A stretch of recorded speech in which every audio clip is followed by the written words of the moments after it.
Sydney and I'm from the People of Science, and today in the spirit of Christmas we will be making salt crystals. So what's really interesting about salt crystals is that salt is very soluble in water, which means that salt dissolves in water.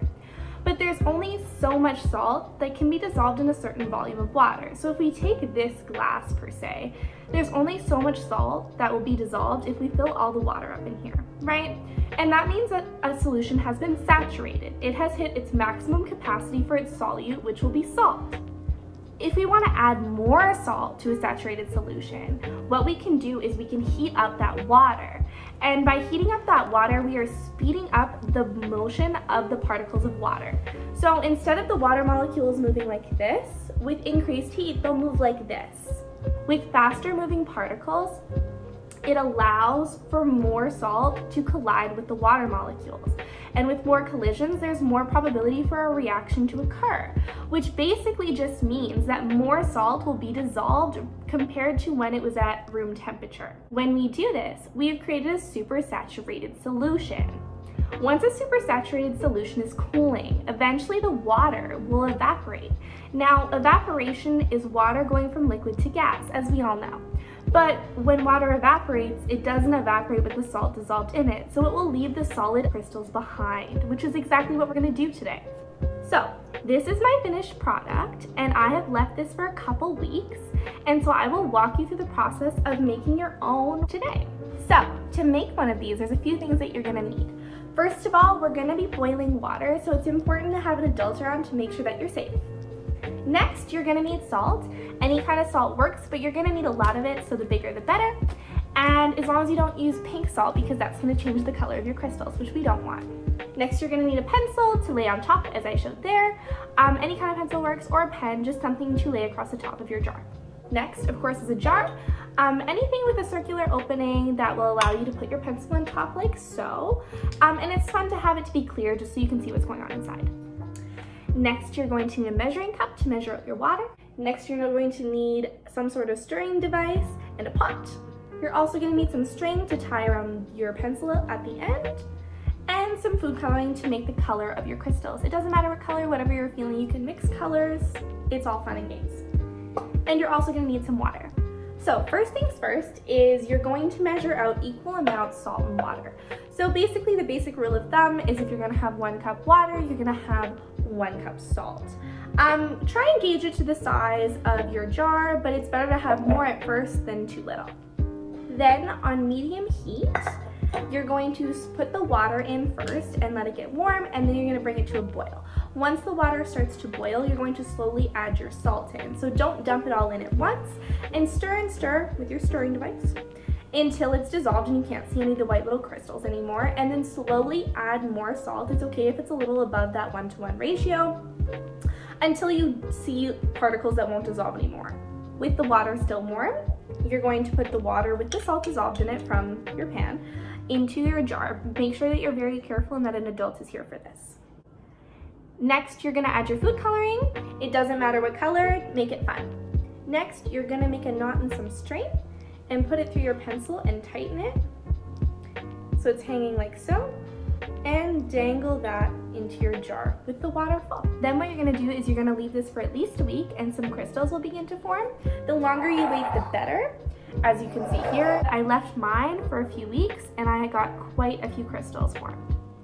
So thanks for watching, and I hope you can have some science fun around the Christmas holidays this year.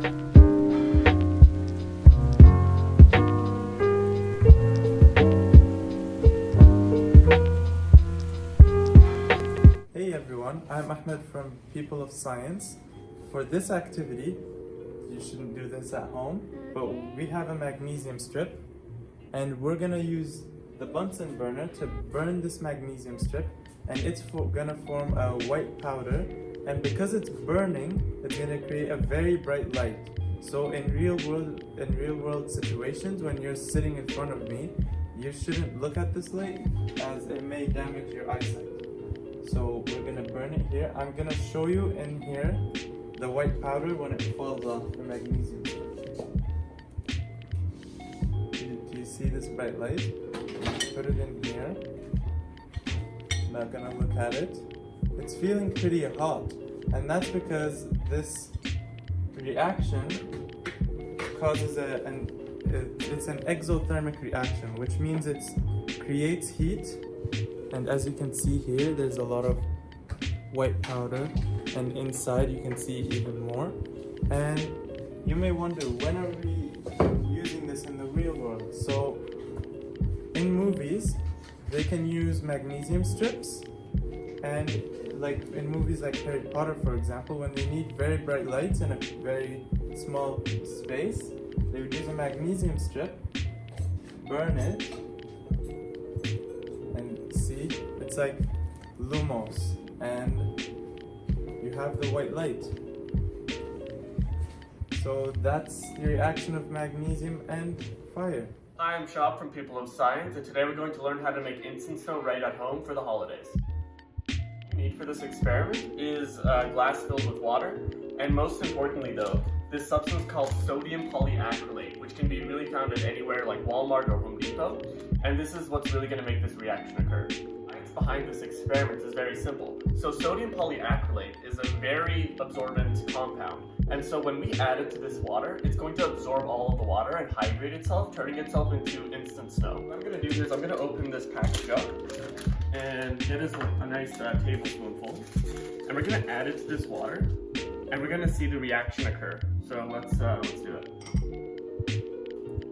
So it's going in there, and as you can see, it's absorbing the water molecules, and look, it's becoming snow. Hey everyone, this is Ayad from the People of Science, and today I have a nice little experiment for you. Today we're going to be working with two little chemicals here. The first one is going to be ammonium thiocyanate and some barium hydroxide. And today we're going to show you the effects of reactions that absorb heat from their surroundings. And essentially I'm going to mix these two together, and our objective is going to be to lift this piece of wood simply by holding onto this beaker. You may ask yourself, how can we do that? Well, it's actually an easy, simple way. I'm going to spray some water on here, and what's going to happen is that water is going to be the water holds a certain amount of energy, and once I mix these two, it's going to absorb that heat and energy from the water, because as you know, for a solid to go to a liquid, for example, I always say ice, from ice to turn into water, it needs heat to melt down that ice and turn it into water. In this case, this reaction is they're both solids, so once I mix them, they're going to absorb the heat from the water, and then thus freezing the water, and then we can lift up the whole apparatus simply from here. So the first thing I'm going to do here is I'm going to put a little bit of water here, and we don't want too much water, just a little bit of water, and that should be enough. And what I'm going to do here is I'm going to mix these two. And this ammonium thiocyanate, once mixed with that barium hydroxide, will actually allow the whole apparatus to freeze. So here we go. Very careful here. Once I mix these two, I give it a good stir, you'll actually notice a couple of very cool things. So let's start mixing.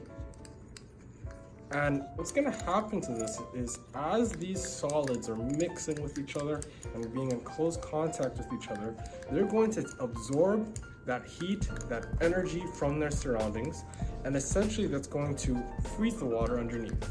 And once it's frozen, the bond is actually so strong that we are able to lift the whole thing simply by holding the beaker.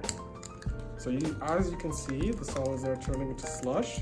I'm going to give her a few moments here to kind of fully work with everything. And once it's fully turned into a slush here, it's going to absorb that energy from its surroundings and freeze. As you can see, it's in its slushy form here. We can even see that the water is not as runny as before. It's kind of holding together. It's kind of holding fast. And then, as we're gonna see here, is that if I try to lift this guy, the whole apparatus is actually gonna lift as one. And that's simply because that the barium hydroxide with the ammonium thiocyanate is what we call in the science world an endothermic reaction. And all that means is that it's taking energy and heat from the surroundings, as you can see here, lifted only by the beaker, the power of science. So yeah, That's a reaction for you, and I hope you all have a nice day.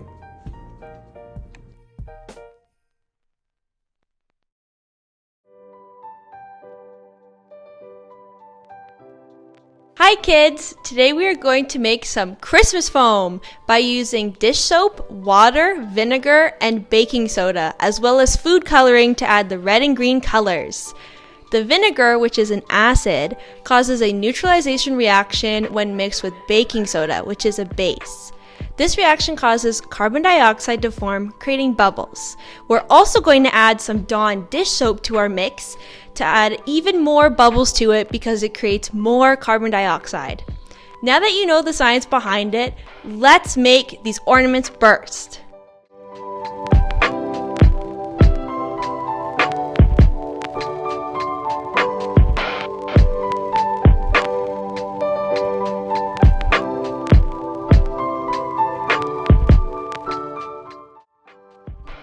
First, we're going to mix in cold water, Dawn dish soap, baking soda, and our food coloring into our ornament.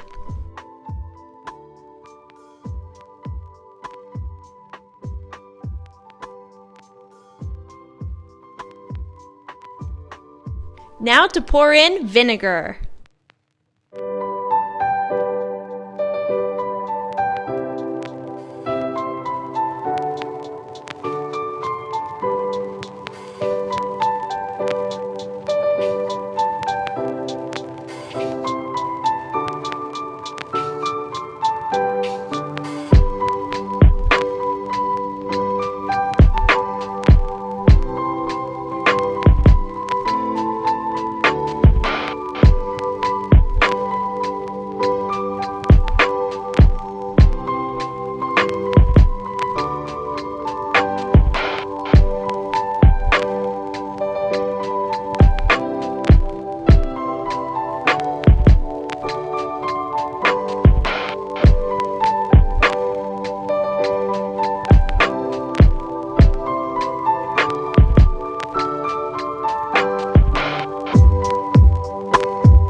Thank you for joining People of Science's first annual Christmas experiment video.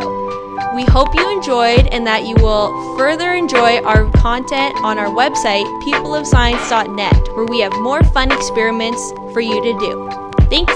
Happy holidays.